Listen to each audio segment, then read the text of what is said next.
What's up, my dudes? Valkyrja, and today I'm going to be telling you guys about why you should not whale in starrail. Bars. I know there's a lot of you guys that are very tempted to spending money, but I'm here to try to dissuade you, and I don't know how well I'm going to be able to do that, but I'm going to try today. Now, am I saying, should you not support the game? No, absolutely. I think this is a fantastic product. I think you should absolutely support the game all you want. But there are going to be consequences to whaling inside a turn-based game, and I want to make that very aware for you guys today, because some of you guys might not know, and also I have personal experience from whaling super hard on Genshin Impact to the point where I had multiple C6 R5 characters. So I'm here today to try to plead to some of you, because I want to try to have this game have longevity, and I know if you whale super hard, you'll probably quit, and I'm going to tell you why. And also, for those of you that I've already whaled, you guys were going to spend your money anyways. I couldn't have stopped you. But I want to try to convince the people who are going to like E6, R5 every character, or E6, R5 characters, basically, who are trying to just like max stuff. I'm trying to convince you not to. And I'm going to talk about that today. Now, I know there are some whales that are currently pushing a Hall of Memory Chaos, the later floors, around like 9 or 10. Like, they're actively pushing the in-game content, right? And I want to remind you that if we use Genshin as our predetermining factor, the game's been out 2 weeks. The in-game content consists of Simulated Universe and Hall of Memories. Well, Memories of Chaos, really. If they're already pushing floor 10 of Memories of Chaos, what is thereafter? My point exactly. There's really nothing after that. So all you're going to do, if you have a really strong account through spending a ton of money, you're going to go ahead, you're going to blast through the game, you're going to beat every piece of content there is, and you're going to get bored. Now, some people have different tastes, some people might not want to, some people might not like it, but this isn't like Genshin. In Genshin, you have the really intuitive combat system to the point where you can constantly just, you know, mix stuff up, try new characters, try new teams. I mean, you can do that in this game too, but the combat system isn't nearly as intuitive as Genshin because this is turn-based, it's not free-flowing. In Genshin, you can make a lot more personal mistakes and mechanical mistakes in this game that isn't going to afford.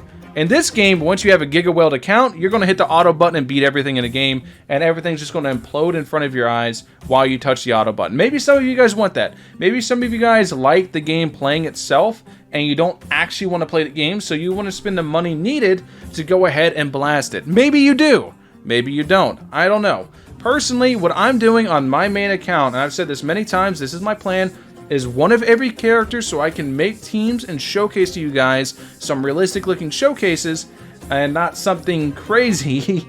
So I can give you guys realistic showcases. I'm getting one of every character for YouTube content, and I'm never summoning for 5-star light cones. I'm never summoning for a single 5-star light cone. One, I simply think you don't need it.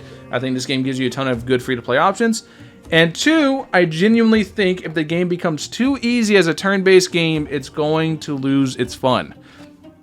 I don't know if you guys have played a lot of turn-based games before, but if the gameplay of a turn-based game loses the strategy aspect of it, loses the thinking, the critical thinking, the strategy of it to the point where we have to optimize, utilize stats like speed, utilize weaknesses or weakness breaks, and try to find ways to deal with thick enemy toughness bars, or try to find ways to deal with enemies being really fast by using slows and debuffs. If we remove the strategy element to it, we are absolutely going to run through the game at Mach 10. And I'm going to tell you right now, if you lose the strategy element to a turn-based game because you spend a lot of money to get a very strong character and a very strong team, and you're E6, R5 on everything, you're going to stop having fun. In my opinion, at least. Like I said, everyone's different. I'm not speaking for everybody. I'm speaking from my own personal experience with Genshin. With Genshin, I have C6, R5 riding Shogun who absolutely stomps everything to this day. And because of that, the game's kind of lost its fun because nothing's really a challenge. And people are like, why don't you just not use her? And I'm like, but she's my favorite character. Of course I want to use her. I can't turn the constellations off. I can't un-R5 this weapon. So it's the same thing with this. Once you put it in the Eidolons, you can't turn them off. There's no way to make the game harder whenever you do whale.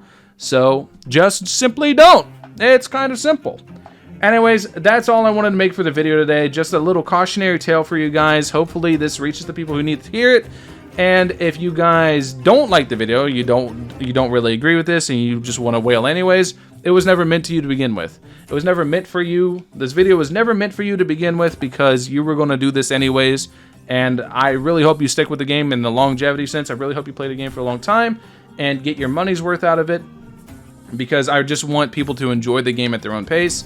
And I feel like if you are blitzing through the game, if you're wailing super hard, you're just eventually going to stop losing, or you're eventually going to stop having interest in the game. Personally speaking, that's how I would do it. That's why I really don't want to whale like I whaled in Genshin. But then again, like I said, everyone's different. Anyways, thank you guys for watching. Let me know what you guys think in the comment section below. Are you guys a whale, not a whale? If you are a whale, let me know how you feel about it. Do you think you're going to play this game long term, short term? Let me know. Anyways, I'll catch you guys in the next one. Peace.